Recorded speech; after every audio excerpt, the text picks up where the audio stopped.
Yeah. So numbers. Now we have different types of, or we have different classification for numbers. Like we have integers, right? Positive, negative, whatever. And integers also have whole number and natural numbers. They're part of integers. And we also have rational numbers and irrational numbers, right? And these all numbers, these numbers, integers or rational numbers or irrational numbers, are grouped as real numbers, right? They are grouped as real numbers. So up to now that we know that any number that you find in the in maths books were actually real numbers. But we also learned about complex number, and we learned that every real number can be written as a complex number, right?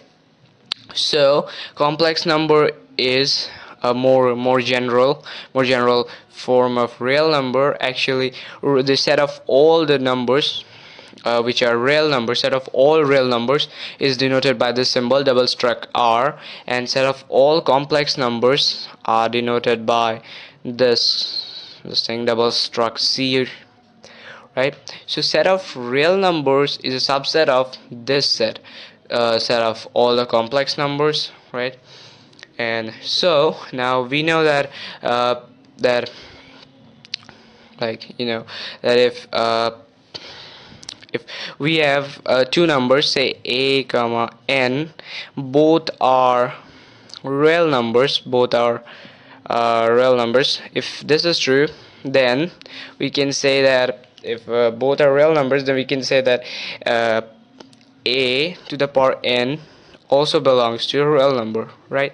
And we evaluate the value of a to the power n as required. Similarly, if we say that if two numbers a and n belong to a complex number, maybe to the set of complex number double struct C, then can it be said that a to the power n is also a complex number? Well, it should be, but we don't know. We'll see that, and we'll also find the value of a to the power n. So say we want to find the value of x plus iy, which is a complex number, to the power epsilon plus I sigma, say. Now I can say that let this be equal to a, right?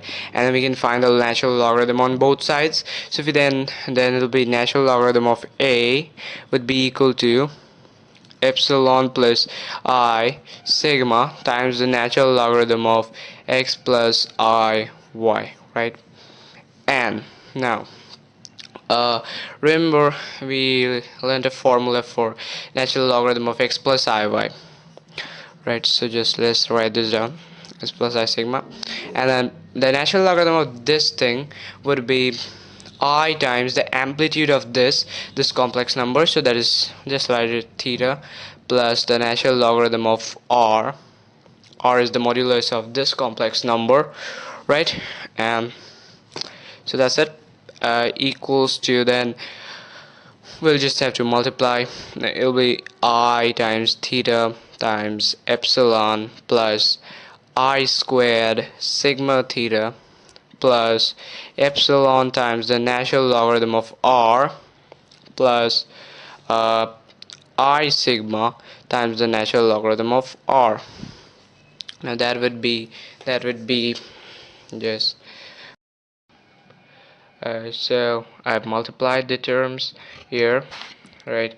See, epsilon times I theta is I theta epsilon, then I sigma times I theta is I squared sigma theta, and then epsilon times the natural logarithm of r is epsilon times this, and this I theta I sigma times the natural logarithm of r is actually this.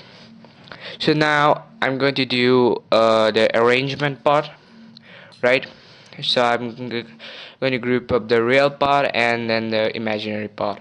So the real part would consist of this I squared is -1, so negative sigma theta plus this part, this epsilon times the natural logarithm of r, right, and plus this term, and I can factor out the I, so that's gonna be right, theta plus theta epsilon plus sigma times the natural logarithm of r, right. And now remember that this is the value of a, that is the value of the natural logarithm of a, right. This is the value of natural logarithm of a, so the value of a should be e to the power whatever we have here. So the value of a would be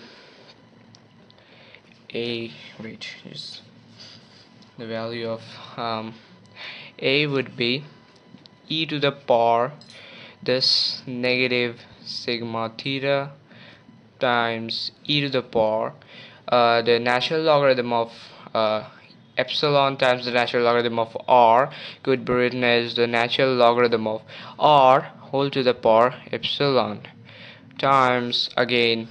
See, I can write this as I theta epsilon, that is e to the power I theta epsilon, and again plus I'm sorry, again times e to the power I times sigma times the natural logarithm of r, that is the natural logarithm of r to the power I sigma.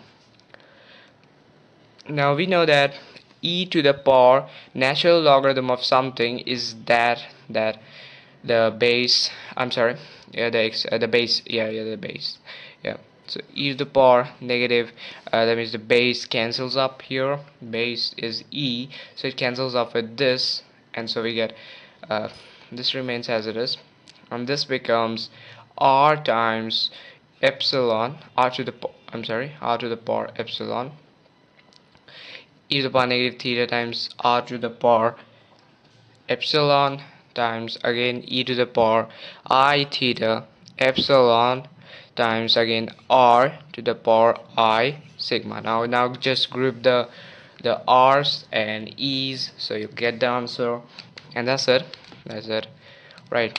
So I group the r's, it's actually e to the power, okay, I group the e's first, okay, the r's first, whatever, e to the power epsilon plus I sigma times e to the power negative sigma theta plus I theta epsilon, and that's just that is the answer for this thing.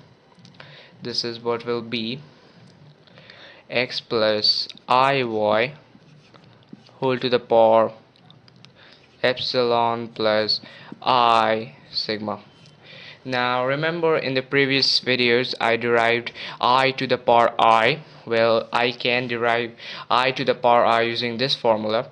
This is equal to this, and now you might ask that it's not in the complex number form. This I cannot say whether it's a complex number because it's r to the power something. So in the next video I'm going to reduce this term e r to the power this and e to the power this in the form of a complex number, right?